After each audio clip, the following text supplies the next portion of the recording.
में बोलो, इज्जत में बोलो, बदतमीजी से मत बोलो। इतने योग्य और पढ़े लिखे नहीं हो। तू क्या ये सोच रहा है चंद्रशेखर कि तू प्रधानमंत्री बन जाएगा, तू मंत्री बन जाएगा?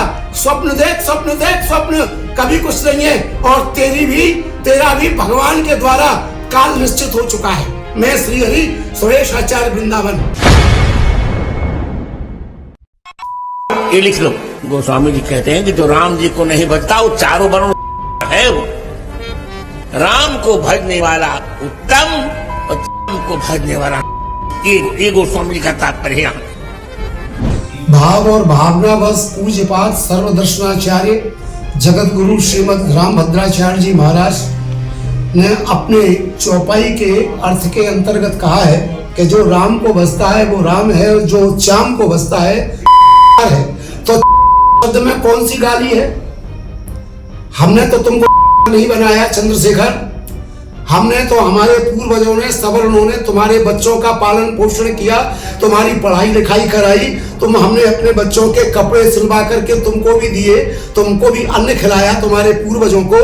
और तुम्हारे जो आका हैं, जो संविधान के रचयिता हैं, उनको भी पढ़ाने वाला महाराष्ट्रियन ब्राह्मण थे, और उनका खर्चा झेलने वाले भी हमारे ब्राह्मण थे।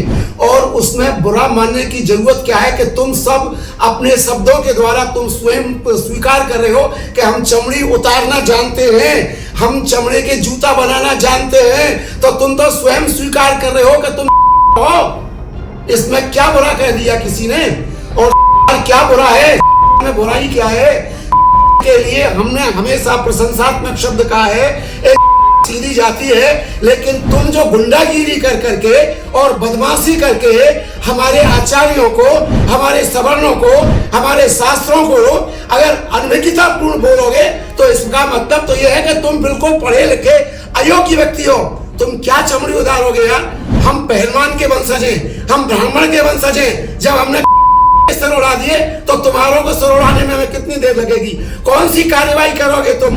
राम भद्राचार्य ने शब्द में कौन सी ऐसी डिक्शनरी है कि जिसमें हमने गाली दे दी तुमको? और तुम अगर गाली दे दी तो तुम उस बात को क्यों स्वीकार कर रहे हो कि हम चमड़ी उतारना जानते हैं? इसका मतलब तुम स्वीकार कर रहे हो कि तुम हो। क्या बुराई है? तुम्हारा पालन पोषण, पढ़ाई लिखाई, खाना पीना, रहन सहन, तुमको कपड़ा पहनना, तुमको बोलना, तुमको रहना हमने सिखाया। तुमको हमने अपने खेती में से खेती दी, वस्त्र में से वस्त्र दिया, अन्न में से अन्न दिया, अपनी शिक्षा में से तुमको शिक्षा दी। किस बात पर उखड़ रहे हो भाई? किस बात पर उखड़ रहे हो? और कितनी ताकत रखते हो? आज तुम ब्राह्मण के ऊपर उस इतने महापुरुष के पूछ है, ये केशव, ये कभी भी चुनाव में जीत नहीं सकता, चाहे मुलायम सिंह क्यों ना आ जाए, चाहे बसपा को नहीं आ जाए। अब जो तुम्हारा सूर्य चमक गया, तुमने रामायण में आग लगा करके, तुमको कोई आग लगाने वाला पैदा नहीं होगा। तुम धरती में गाड़े जाओगे, तुम्हारे लिए नमक भी पैदा नहीं होगा। भाई चंद्रशेखर, जवान संभाल करके बोल, हम लोग ब्राह्मण हैं, तू यहाँ आकर के ठीक करेगा। हमारी गायत्री का बल है, हमारे पास में तपोबल है, हमारे पास में धर्म बल है। हम तेरा यहाँ बैठे के बैठे तेरा वंश नाश करने की शक्ति रखते हैं। हम लोग वो ब्राह्मण हैं और राम के सेवक हैं, राम के सेवक रहेंगे, राम से अलग नहीं रहेंगे। तुम भी हमारे हो, हमारी सेवक हो, लेकिन औकात में बोलो, इज्जत में बोलो, बदतमीजी से मत बोलो। इतने योग्य और पढ़े लिखे नहीं हो। तू क्या ये सोच रहा है चंद्रशेखर कि तू प्रधानमंत्री बन जाएगा, तू मंत्री बन जाएगा?